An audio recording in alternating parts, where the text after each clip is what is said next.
cameras off?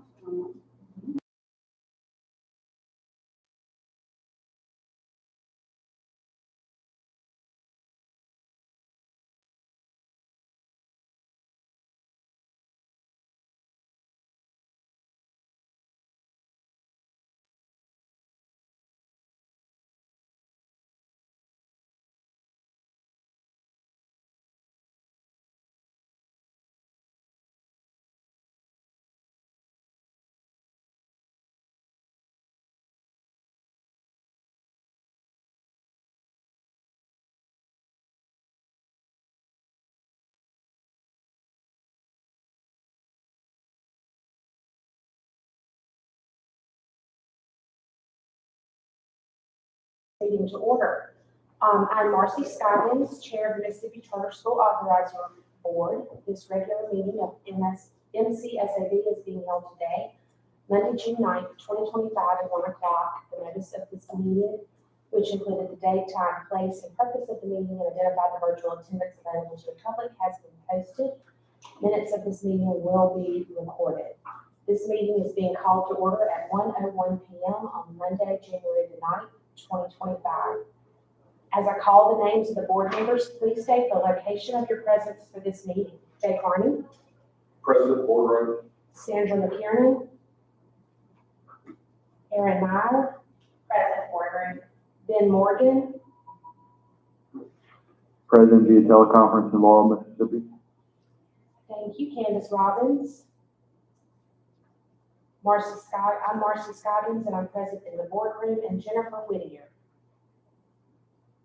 Present, Brookhaven, Mississippi.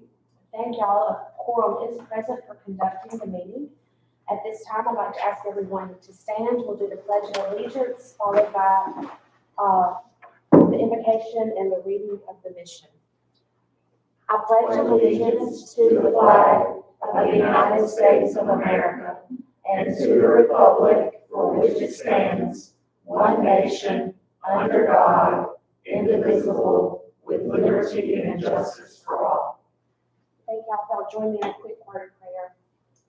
Heavenly Father, we just thank you for this day. We thank you for the opportunity to gather and be together as we make these crucial decisions. I pray that you be with us, that our decisions would be in the best interest of the students, the staff, and the people of the state of Mississippi.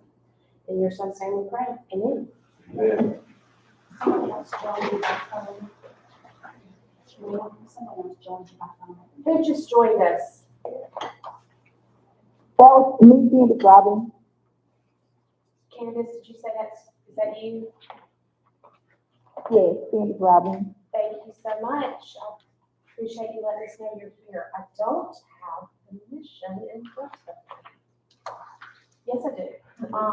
The mission of the Mississippi Charter School Authorizer Board is to authorize high-quality charter schools, particularly schools designed to expand opportunities for underserved students.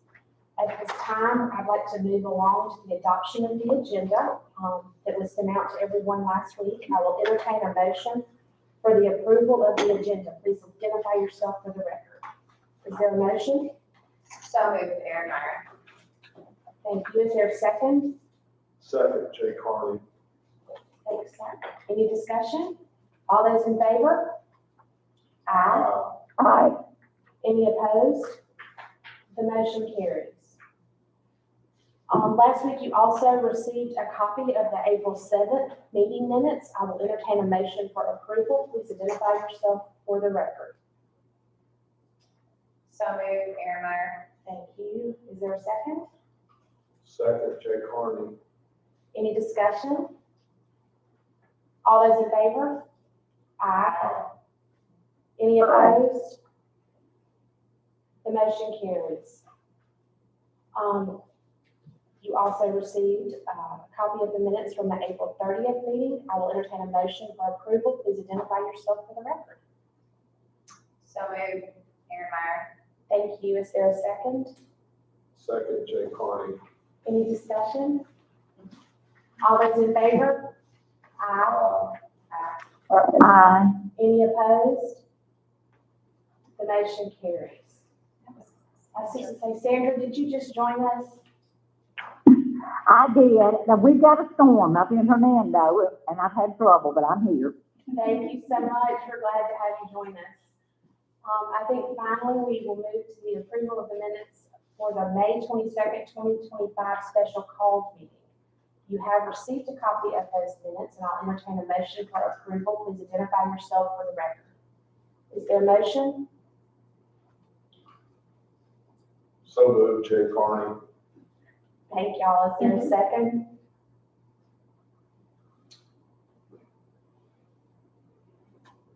Second, Jennifer Whittier. Thank you. Any discussion? I'm going to abstain from voting on that. I was not in attendance. Thank you. All those in favor? Aye. Any opposed? The motion carries. We will move on to the chair report, and I think anything that I was going to say will be covered in the executive director report, so we will just move right on along if that's okay. Okay, thank you. I am going to try to make mine fairly quick today, because I know we have some folks that need to leave fairly early today.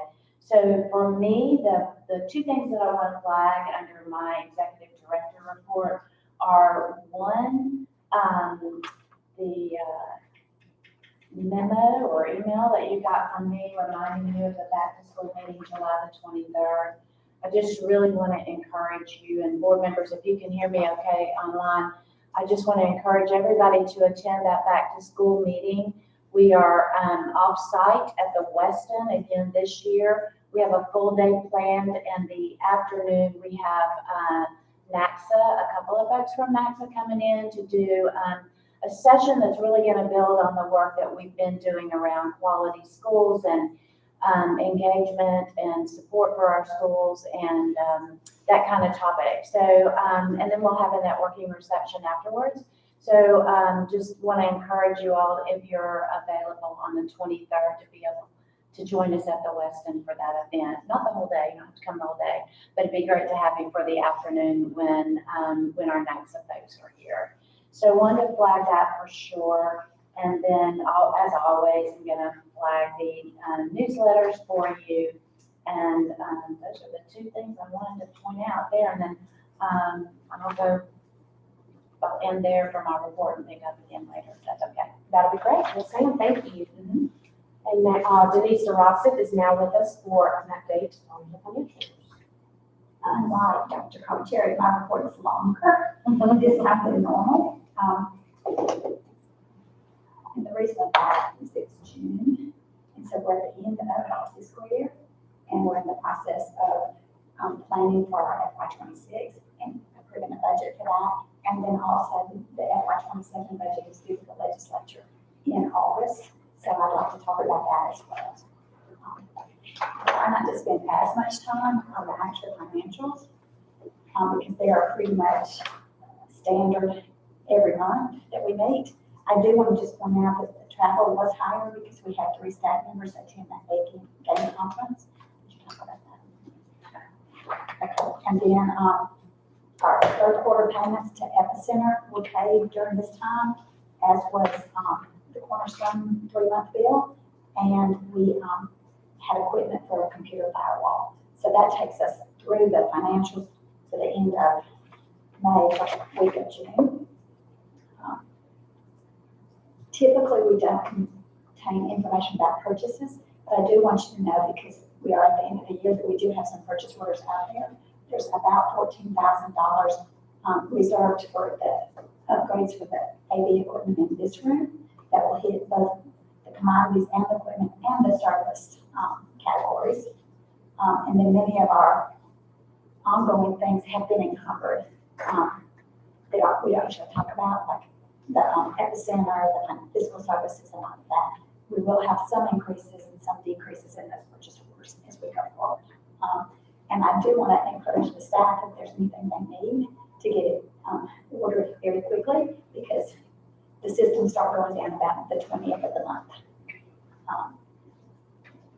Then I'm assuming as part of my report, we're talking about the budgets and budget modifications that are needed.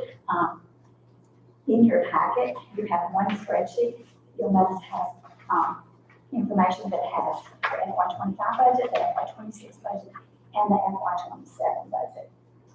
What I wanted to propose is a slight change in our FY 25 budget. Typically, this time of year, we do have budget modifications. Last year, in March, we modified the budget to add expenditures to professional services, to reduce the funds and surveys, to add legal services, to increase commodities. So this year is typical of us doing another budget modification. The purpose of our FY 25 increase is for the first phase of the new website. And then we want to increase the equipment budget to cover the expenditures that I just talked about for this boardroom and things that have already been approved by the board, which is not budgeted in the right line item. The increases that we can have don't actually increase the budget. It's just moving money from one category to another. And I did that inside of your handout in green so you can see what we had done. We had finished the contract with our CPA, so we can reduce that whole contractual amount. And then we had, the renewal had two line items in it. It had a line item for renewal support, and then it had a line item for site visits. And so we just kind of combined that and reduced $5,000 out of that. And we got that invoice today, just so you know, and we'll probably need to tap into this line item for the coding and the other one for, because it's just a little over. Okay. So if we can just, To make those adjustments. yeah, if the board will agree that we can make the adjustments as needed as we finish the end of the year, we will not increase the overall budget, but just Shift as needed. yeah, shift as needed, if that's all right. And then if we look at the FY 26, I have a column there. I want to talk about that a little bit. I wanted to tell you that the appropriations did not pass until the end of May. As most of you are aware, your appropriations remained the same at 1.4 million for FY 26. And it is a special fund appropriation and not a general fund appropriation, but we are totally okay with that. The cash balance that we have will cover what we need, even before we have any new revenue coming in.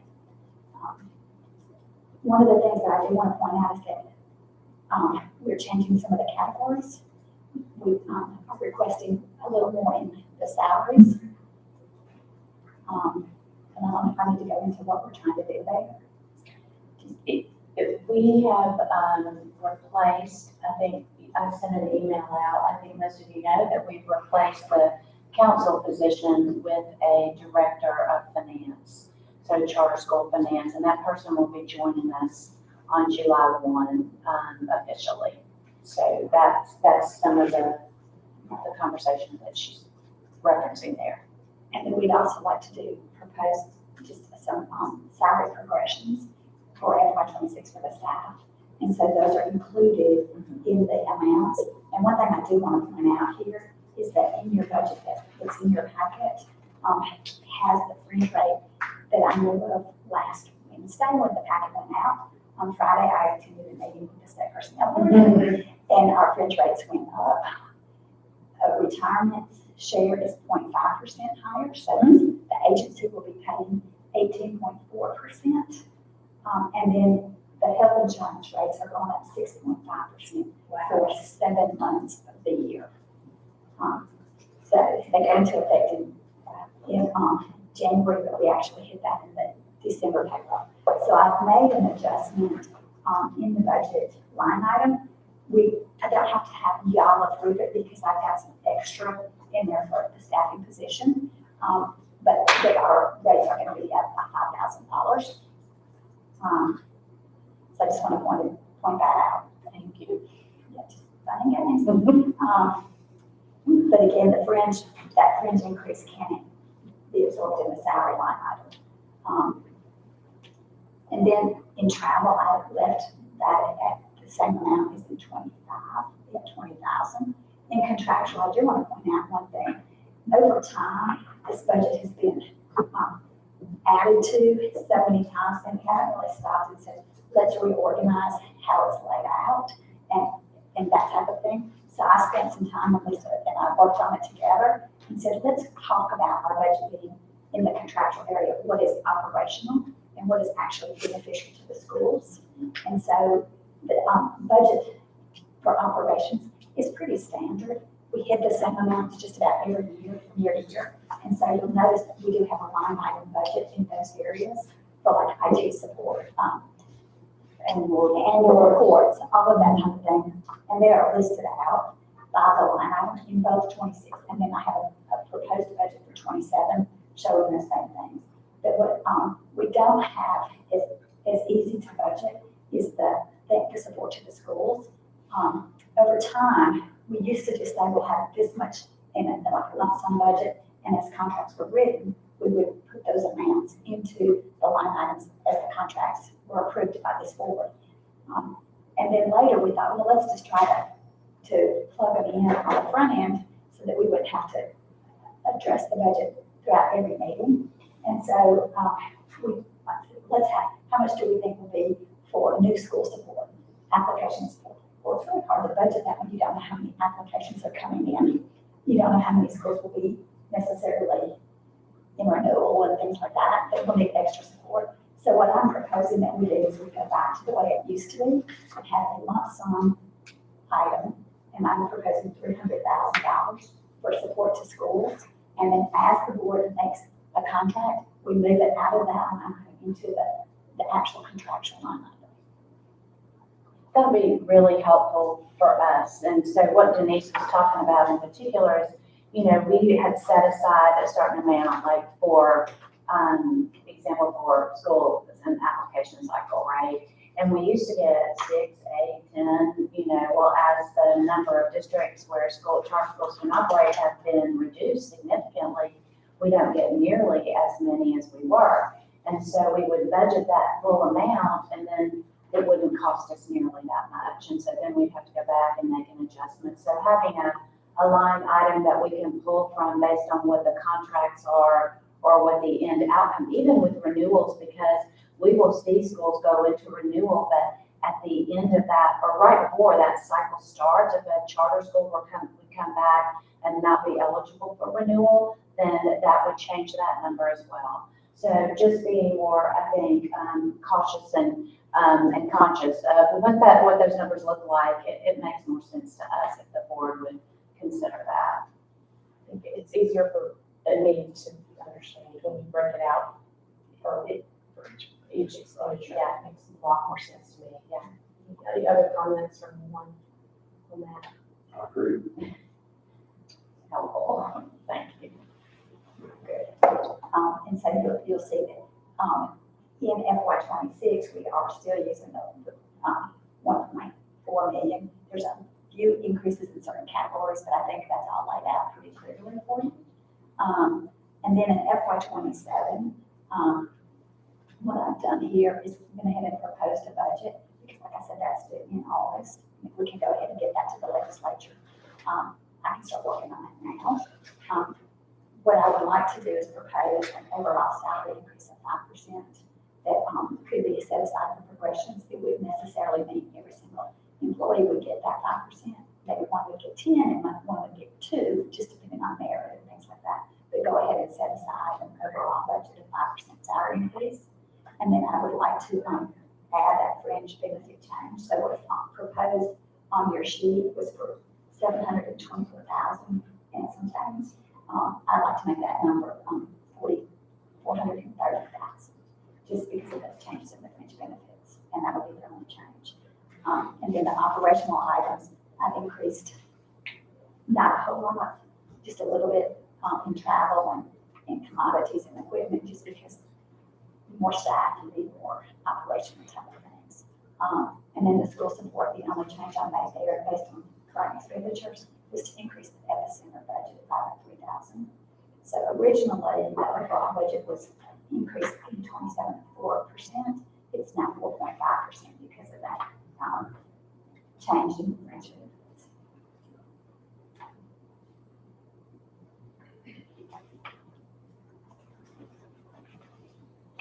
And I guess I should tell you that the final total would be $1,466,500. Got it. 27. Won't change for 26 because of the appropriation. Anything else? For me, I know we're gonna come back to this later in the meeting, right? To do the. Oh, to just a, I just got a question, when you're talking about salary progressions, are the staff under the salary setting authority of the state personnel board? No, so you don't have to follow the PCP. No, I do not. No, this is. I just, for after you say 10% and on that, it's 7%, yeah. mine is. Yeah, the rest are not. Yeah, but yours is still not subject to the BCP, which is the variable compensation. It's under the salary setting authority of the state personnel board itself and not the staff. And she's the only position that is on the staff. That's a good question. For that. New to the board. But good questions. Are there any additional questions for Denise? Perfect, you're done. We will, move on. I understand there is no committee reports, no public comments, discussion items. As we move through this, we'll go on to, new business. If that's okay with everyone. But first, item of new business, I will entertain a motion to approve the FY25 budget amendments. Do we need to add anything about? And there's no change in the 25. Perfect. Everything was proposed. Is there a motion? So moved, Aaron Meyer. Is there a second? Andrew McConnell, second. Chairman's comments, there is one thing. We did say that we have the authority to vote as needed. Yes, I just want to make sure that was included in the minutes. Do we need to add that to the motion? Is there any discussion on the FY25 budget?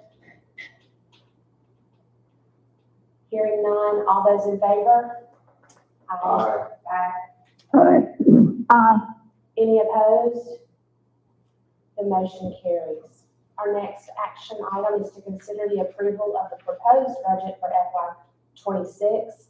I will entertain a motion to approve the budget for FY26. Is there a motion? So moved, Jay Carney. Thank you. Is there a second? Second, Aaron Meyer. Any discussion?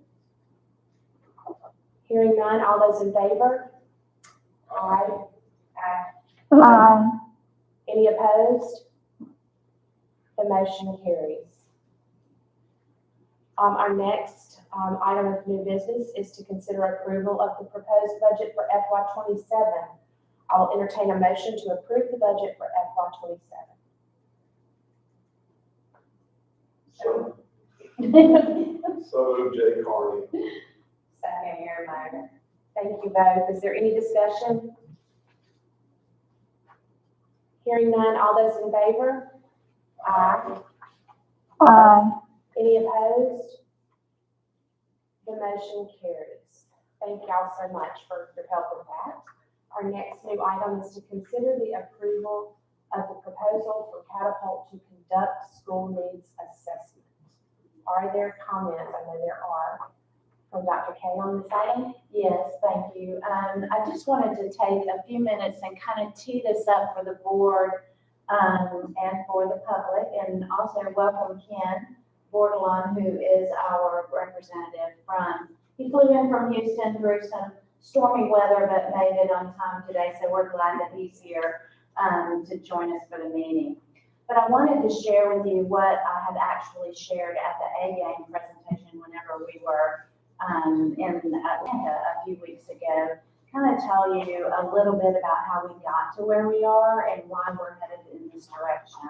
So all of you received a copy of the slide deck, but I'm going to skip over and start really with just the first question that you'll see, and it should be slide 6 for you, with a picture of Donald Duck on there. So if you see Donald asking a question, that's the slide that you should be on. So we started at this presentation, I'll say Dr. Sonia Robertson from the State Department of Ed was with me, when we went to present this, work that we've been, working together on. And we started, with a question because we want to know, what is it that the role that the authorizer should play in providing school improvement to schools? We hear that a lot.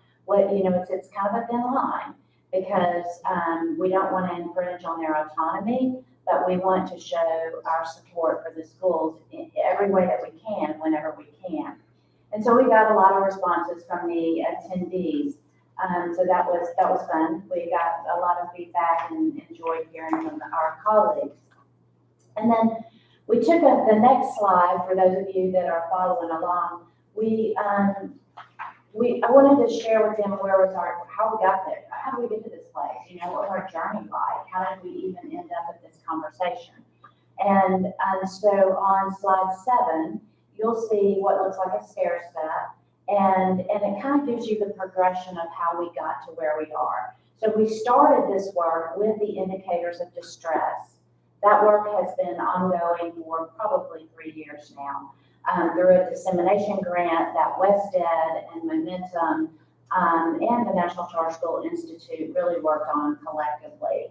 And we participated in that, and that was a lot of work to determine what are those red flags that you see in a school, in a charter school, that might indicate trouble ahead, so that you can intervene and provide support to the school before they enter into what we call the death spiral. So as a charter school, we're looking at academics, we're looking at their financial health, and we're looking at their organizational health. So we did a lot of work ahead of time on the indicators of distress. Went to DC, went to present on that work at a research conference, and then we took the next step. And that next step was internal. So the next step was about setting a vision. What do we really want that to look like from the authorizer's perspective on how can we support our schools and intervene before something happens, because we want our schools to be successful. So from that, we went into another part of the project called asset mapping, and then we began conversations around that. We took the next phase, which was to invite Amy Evan from WestEd here, and we invited stakeholders to that meeting. So we invited external stakeholders, we invited our board members at the time, and then we also invited some partners in the work, and then of course our staff. And we engaged in a full day of really learning and talking and have a conversation about how do we identify those pressure points, peel back the onion to figure out what is the primary need, so that whenever we do provide support, we're not just shooting, the shotgun approach or the chicken feed approach and throwing out everything. We're really strategic in the support that we can provide.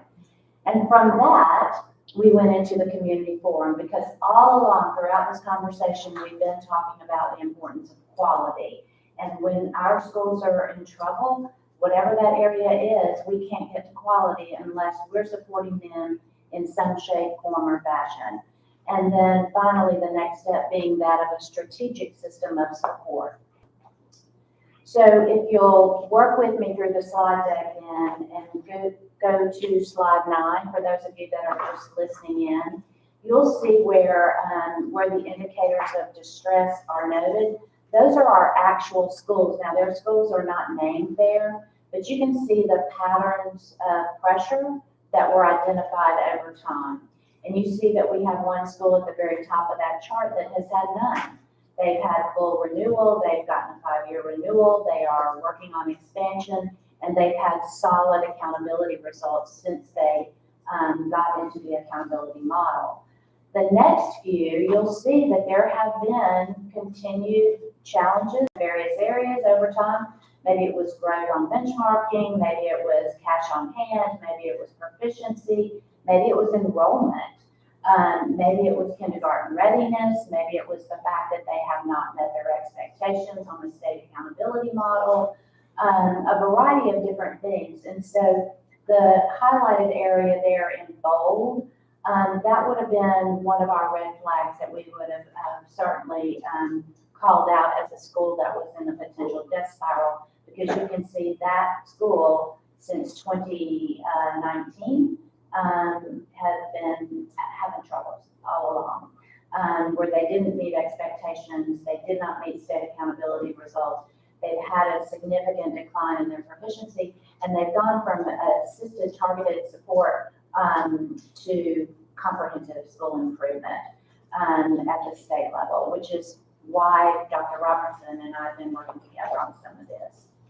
So the next thing then is your mapping your assets. And I remember very clearly when Amy brought this up in one of our sessions, and she was like, well, now it's time to map your assets. And I'm like, okay, I don't know what assets we have. We have 4 people. You know, we're a little staff. What kind of assets do we have? And so as we started thinking about the assets, we really found, we were surprised in that we have a ton. We have assets, and you can see from this slide, we have assets, a plethora of them at the State Department of Ed. We have advocacy groups that are out there. We talk about the Charter School Growth Fund. We've got Empower Mississippi. We've got Mississippi First. We've got the incubator at Embark. So we have a lot of groups outside of here that are stakeholders in the work and also are assets in supporting us. We also have a lot of national partners. We have Basis Policy Research. We have Cognia. We have Catapult that's in the room today. We have NACSA, which is one of our leading supporters. We have the Institute, WestEd, Schoolworks, and then even here at staff. So you can see those things that are listed there. But again, we're kind of surprised at all the assets that we do have, and then now it's time to take advantage of them. So you can skip over slide 11. We've talked about that a little bit already, and I know we have some folks again that are in a hurry. I just want to flag again, slide 12. We did have the community forum in October. We held that community forum with a lot of different folks. We invited stakeholders from advocates, and I would say adversaries. We invited school leaders, we invited board members, we invited governing board members, we invited state representatives, and the governor did a welcome for us at that forum back in October. We had speakers that were there, funders, philanthropists, authorizers, all kind of folks that are in this work and doing the work each and every day. And our goal at that meeting was to get to some sort of consensus again on what quality means and what it looks like and why it matters. We didn't quite get there, so we know we're still got work to do. So the next couple of slides then are about the work that the State Department will be supporting us with, and that's through the Office of School Improvement. That is federally funded monies that go to schools that are identified. We have 2 schools in the portfolio that are identified as either a CSI school or a TSI school. And the beauty of this is that all of these domains are related to the work that we're going to continue to do. So if you'll look on slide 16, you'll see that we started with analyzing and assessing the assets, and then we took the indicators as well and identified where those match up. So you'll see indicators of distress on the left. The next column there would be Catapult Learning and the needs assessment and the work that they do, how that aligns to our work, school improvement, the domains from the State Department, and then our framework.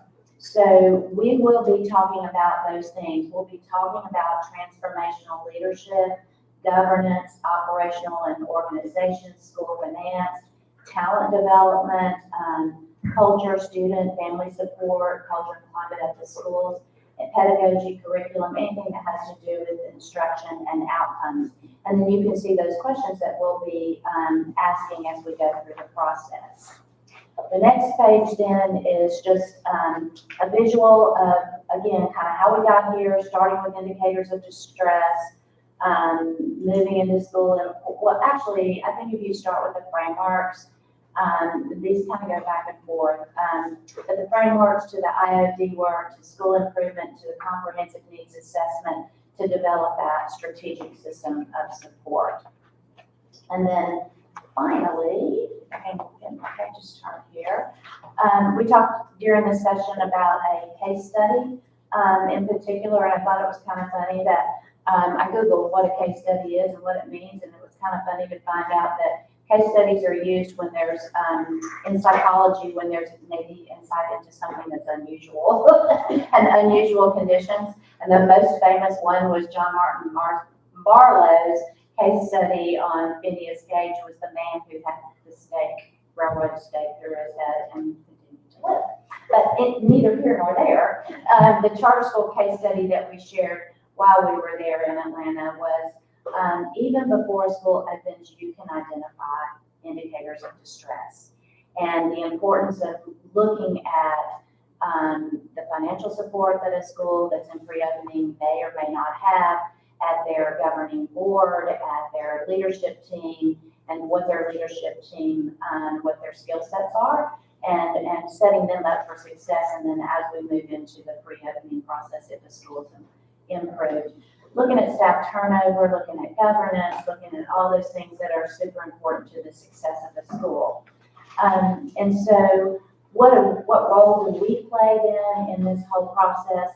We play several different roles. We can be a convener, which is what we've done a few times already. We can be an overseer, which is what we do a lot in terms of overseeing and accountability and oversight for the schools. We can also be a connector, which is what we're going to do here as well. We're going to connect our schools to a provider that can provide support for them. And then we can also guide, and we can vet. And those are the strategic and supportive roles that the authorizer can play alongside others in this sector. So next steps for us then are going to be engaging in, with the board's approval, a quality analysis needs assessment for 3 of our schools. Those 3 schools have been notified that they were selected to participate in this project. And other schools in the portfolio were also offered an opportunity to participate should they want to. And of course, we will pay for that out of the, Denise referred to earlier, breaking down our budget into support for schools versus governance here or operations here. And these types of interventions and supports will be paid for out of that portion of the budget. So you have a copy of the proposal in your packet, and I guess at this time I can turn it over to Marcy unless somebody has a question. I went through it really fast, and I know you're in a hurry. It's great. Does anyone have any questions on this? I know we have some new board members. Could you maybe elaborate just a bit on how we have to be careful with the autonomy of the, that we don't just, I know you mentioned it, but elaborate just a little further so we can be sure that the newest members understand that. Sure. Yeah, so when a school enters into a contract with us, they enter into a contract where they agree to do some things and we agree to do other things. And one of those things we agree to is not to technically, I'm going to say it this way, get in too much into their business. And that means not being directive. So typically unless a school is under a corrective action plan or a school improvement plan, we are not really going to be directive and prescribing things for the schools to take action on. At some point in the intervention ladder that we have that goes with the framework, there are situations where we would do that. But our goal really needs to be along those things that we were talking about a minute ago. Being a vetter of materials, being a vetter of consulting firms, being a vetter of opportunities like this, being a convener or being a relationship builder or a connector so that folks can have some support where it's not directed, which is why the other schools that were not in the, had so many indicators of distress, not why they were not selected to participate in this work, but given an opportunity to do so if they want to. This work will just be an analysis, and it will help to identify really what we said earlier, where those pain points are, where those pressure points are, so that whenever they do decide to do something about that, it'll be very strategic, and they won't be using that shotgun gun approach to get into the support. So it'll be very, very laser-like, and it'll be very time-specific and very research-based, so that what they do, and then again, if they choose to work with this group going forward, they can. And if they choose to work with another group, we can also have them with that. Is that helpful? It is helpful. Does that bring any additional questions, for the newest board members? Are A there any? little bit, it's Okay. clear as mud for me. First of all, I'd like to say, thank you guys. We all need accountability. Accountability makes us better. Sure. Is this something that the schools are requesting or we're requiring? And I know you said 3, his proposal said 4. Oh, I'm sorry, that, I need to clear that up, it is for 4 sites, 3 schools. So, the 3 schools that will be participating in this, are Midtown Public, and they have 2 sites, so that's the rationale for 4. Then Instant Impact, Global Prep, which is in Natchez, and SR1.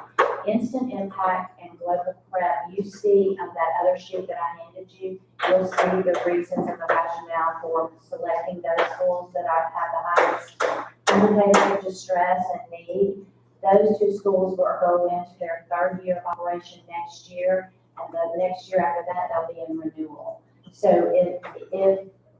if there are not interventions taken now, an analysis and then interventions now, they could be in a position where they are non-renewed or renewed with conditions over time. So it's really important that we take action now for those schools, and for those 3 schools or sites, there won't be an option about participating. We will pay for it, but we won't be, it's not optional, if that's helpful. I did get a response back from, one of our schools, in particular Midtown, and they seemed delighted to have that extra support. And then, I talked with Instant Impact on Friday, and she understood completely and was excited to have the support as well. I think most school leaders feel like that when they can have a research-based company or provider come in and give an independent, unbiased look at those areas such as leadership, such as governance, such as finance, such as curriculum and instruction, such as talent development, and come in and give them a report on what that looks like from their perspective and how they might choose to address those going forward. I think most appreciate that work, and certainly appreciate the fact that we're willing to pay for that for them. And then should they choose to want to go ahead and do additional, supports that are aligned to those findings, then we would be willing to support them as much as we can as well. That might look like professional development, it might look like consulting, it might look like engaging more with the State Department of Education. Office of Professional Development has a plethora of resources out there. So I hope that answers your question. And Dylan and I had a lot of conversations before. We even went this far to make sure that what we were doing was in line with the statute and that we had the authority to take this step, because we don't want to overstep our bounds when it comes to providing schools with the support that they need. We also have, I've gotten 2 responses from school leaders that were just offered the opportunity. One is doing something very similar already and was grateful to have the opportunity, but said thank you, but not this time, but keep us in mind for future. And the other one wished to have some additional information. So I feel like the responses that we've gotten so far have been very positive. So it sounds like they're open to, the ones you talk to are all open to the service. It appears that way, yes. And then, we don't have any consequences as a board here. It's good for assistance, it's for the department.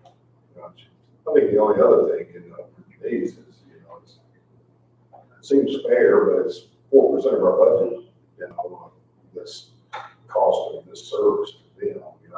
Where does that fit into our budget going forward? Is it a part of it, or what is it?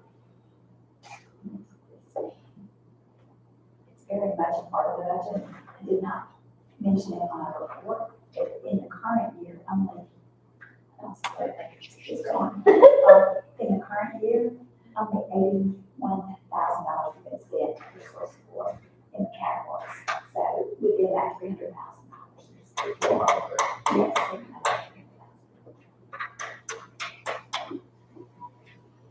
I can assure you that I'm not gonna make any decisions without talking to Denise and Dylan before I do it. She's the keeper of the money, and I'm gonna make sure that we have the funds to support. You know, the thing is too, that we don't talk very much about, the schools pay an administrative fee, they pay 3% to us annually. And so it's only logical that a portion of that money should go to support the school. That's right. So, yeah. And it's probably, I would imagine, a little beneficial for us to intervene or offer assistance now than later when it becomes critical. Oh, absolutely. And that's the goal. We want to be able to intervene and support. And please understand that this particular proposal and this particular activity is not an intervention. It is simply fact finding.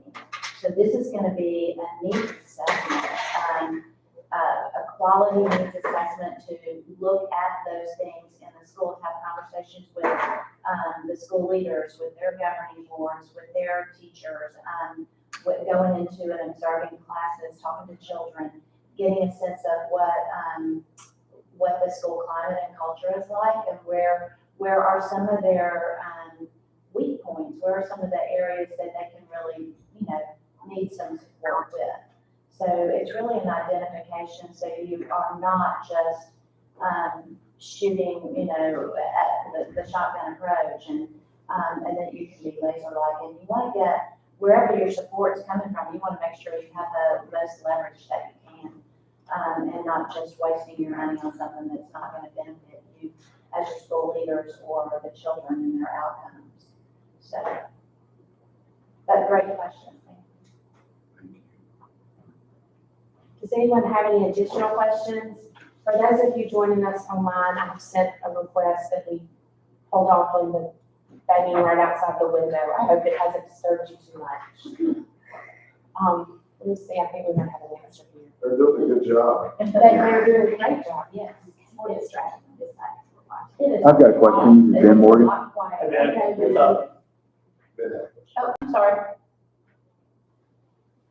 Yeah, the four schools that have been identified where this is not optional, can you just summarize how they were identified and how that was been communicated to them? If I understand all that right?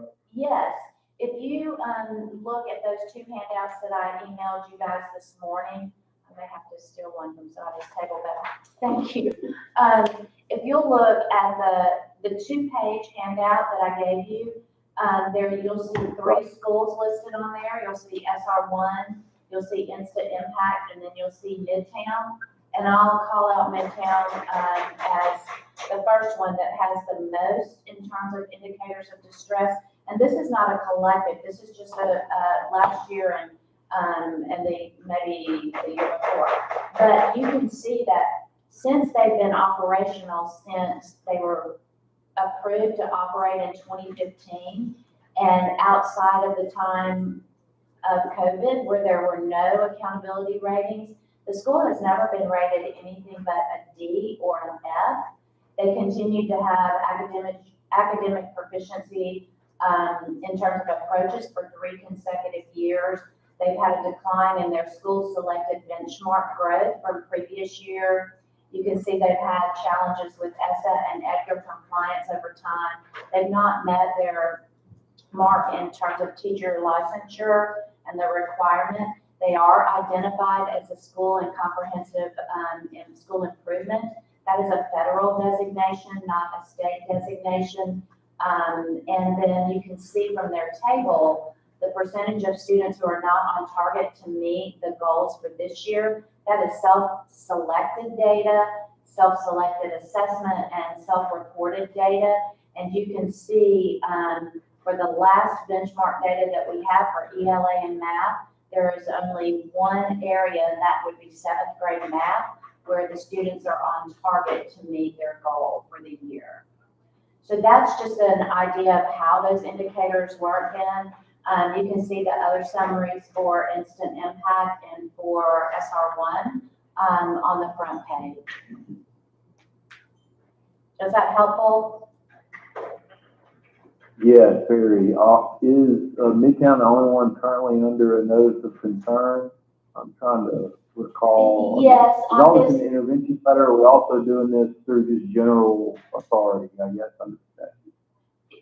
Dylan is shaking his head, yes, general authority, yes, and so you would not necessarily have to be on a notice of concern to get this. Your notice of concern could be something, very, well, I'll just use this as an example. So we had one school that was on a notice of breach, and that was for failure to turn in their, audit, their state, or their, audit on time. And immediately when they turned it in, they went back to good standing. And so you wouldn't want to put somebody on notice for something like this necessarily. This is more about on the front end, providing some supports, than on the back end, like Marcy said a few minutes ago. Really providing some opportunities for them to know more about how best they can position themselves as school leaders, to do better by boys and girls.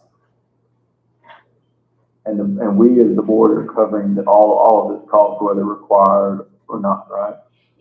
We are requiring this, I mean, we are providing the services for this and paying for it. And we have one school that is interested, outside of the 3 schools with the 4 sites. And if that school would like to participate, we will certainly get another proposal, and provide supports for them as well. That is one thing that's really important to me, is that if we are going to use our 3% monies to support the schools, we need to be able to do that when and where we can. We won't always be able to, depending on the cost, but when and where we can, we want to be able to demonstrate that support. We don't have an active charter school association right now.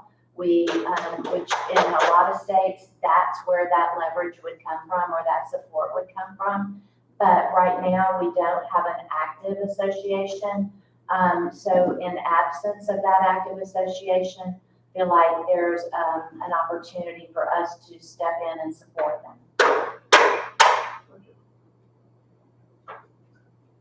Does that answer your question?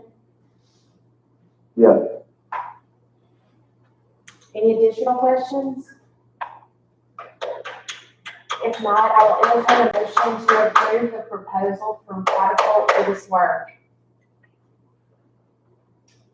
So moved, Erin Meyer. Is there a second?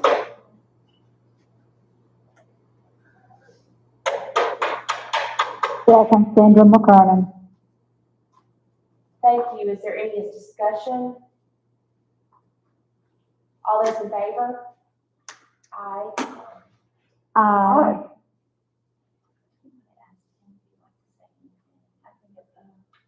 Absolutely. Yeah, I'm gonna stop the vote midstream. I guess we can finish it. Are there any opposed? The motion carries. At this point, I'm gonna let, Dr. Kamachara introduce our guest that's with us. I should have done this prior to.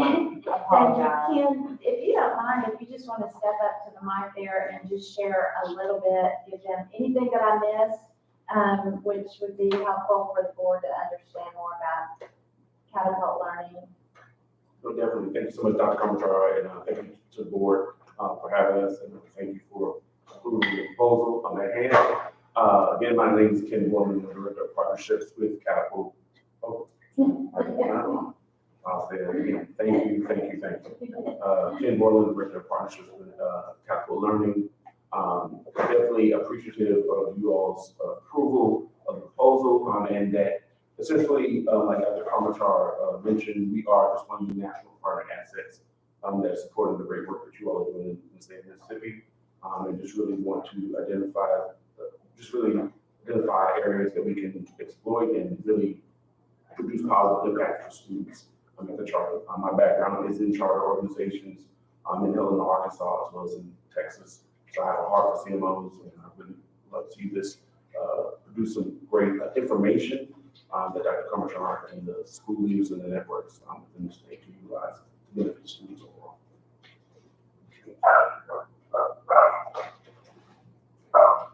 Does anyone have any questions for him while he's here? Thank you so much for coming, flying through the weather to be with us. Oh, no problem. We're excited. I'm excited. Thank you. Thank you, Ken. I'm good. Forward to our next item of business is to consider approval of the Cornerstone Consulting contract renewal. And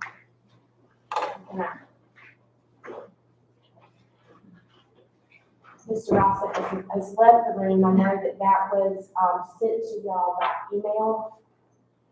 At this time, I entertain a motion to renew the contract with Cornerstone Consulting. Is there a motion? So moved, Mayor Meyer. Is there a second?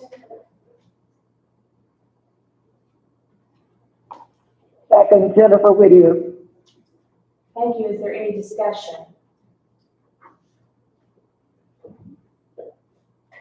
Hearing none, all those in favor? Aye. Any opposed? The motion carries. Our next item of business is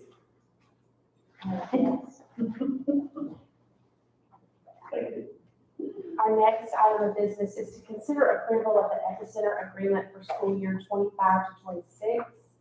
I'll entertain the motion to approve the Epicenter agreement for school year 25 to 26. Dr. Haley, anything you want to discuss?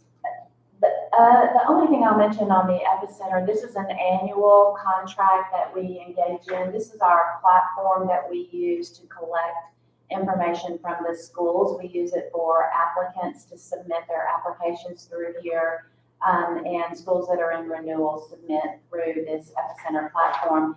It's used by a number of authorizers. They are improving it, and they are working on some additional complementary add-ons to the program that they have that we may be able to take advantage of in the future. So we've been, I think, fairly pleased with this over the years, and I would recommend that the board consider it. So I will entertain a motion to approve this contract. Is there a motion? So moved, Jennifer Whittier. Thank you. Is there a second? Second, Sandra McKernan. Thank you. All those in favor? Or, sorry, any discussion? All those in favor? Aye. Any opposed? The motion- Was there someone opposed? The motion carries. The next item is to consider approval of the Butler Snow contract amendment. As most of you will remember, this amendment also needs to be approved by the Attorney General's office. So I will entertain a motion to approve this item contingent upon receiving approval from the Attorney General's office. Is there a motion? So moved, Jennifer Whittier. Is there a second?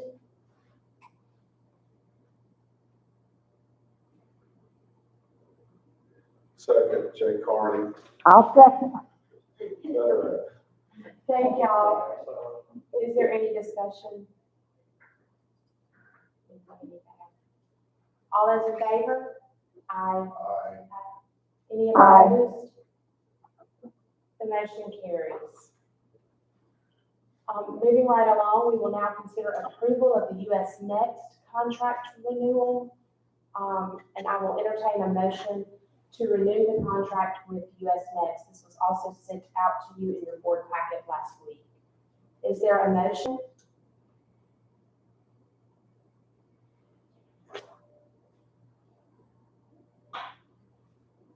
So moved, Jennifer Whittier. Thank you. Is there a second? Sandra McKernan, second. Thank y'all. Is there any discussion?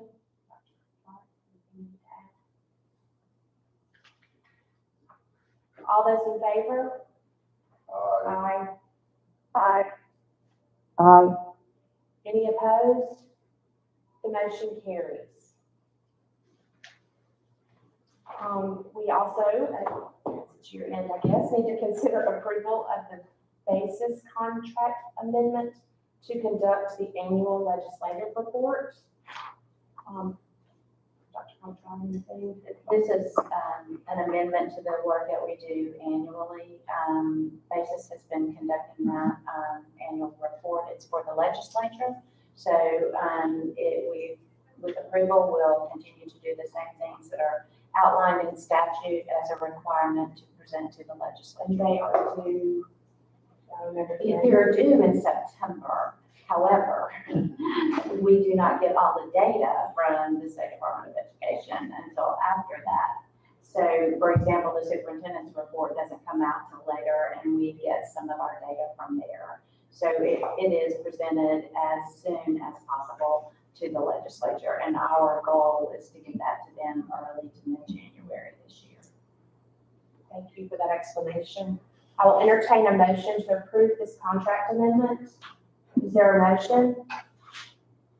So moved, Aaron I make the motion that we approve it. Get a second. Can we get a second?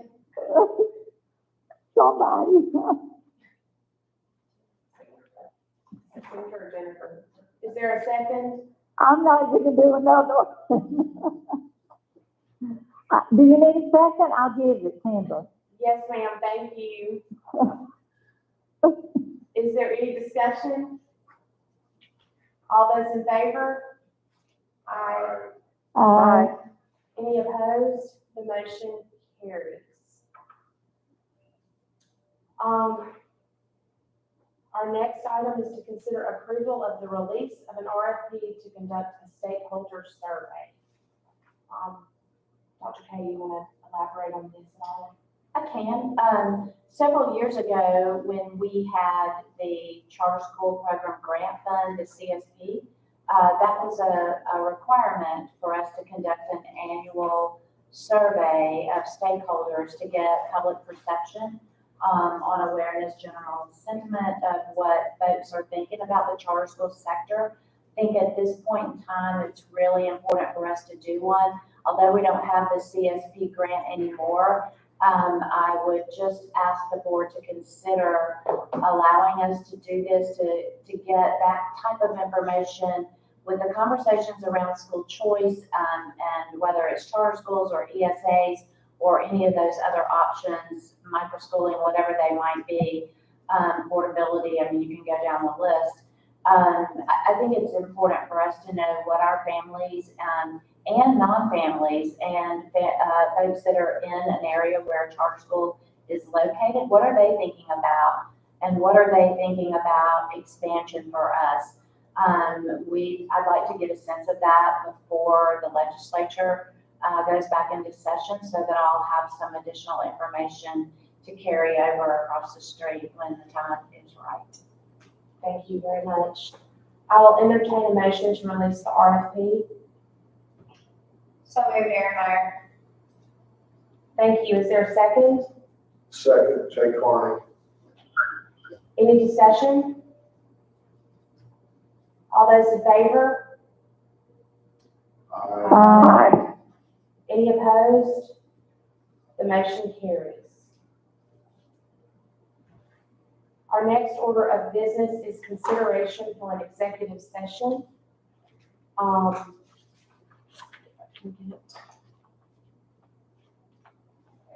Is there a motion that the board consider making a close determination of the need to go into executive session? So moved, Aaron Meyer. Thank you, ma'am. Is there a second? Second, Jay Carney. Thank you. All in favor? Aye. Any opposed? At this time, we will ask if we could please clear the boardroom for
The board has voted to go into executive session to discuss personnel matters. We will be back live shortly.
Now they can hear. Okay. We are now back in open session. Do you get specifics here? Okay. During the executive session, the board discussed a personnel matter, and we approved a salary increase for Dr. Lisa Conachara for $154,000, and we made that effective July the 1st, 2025. Anything else we need to report on? So the our next regular meeting will be on July the 21st, 2025 at 1 p.m. at 239 North Lamar Street, Suite 207, Jackson, Mississippi, 39201. At this time, I will entertain a motion to adjourn. Please identify yourself for the record. So moved, Jay Clark. Thank you very much. Is there a second? Second, Any discussion? All those in favor? Aye. Any opposed? Aye. The motion carries. Thank y'all so much. Thank you very much. Thank you. Have a good one. Bye. Thank Thank you. y'all.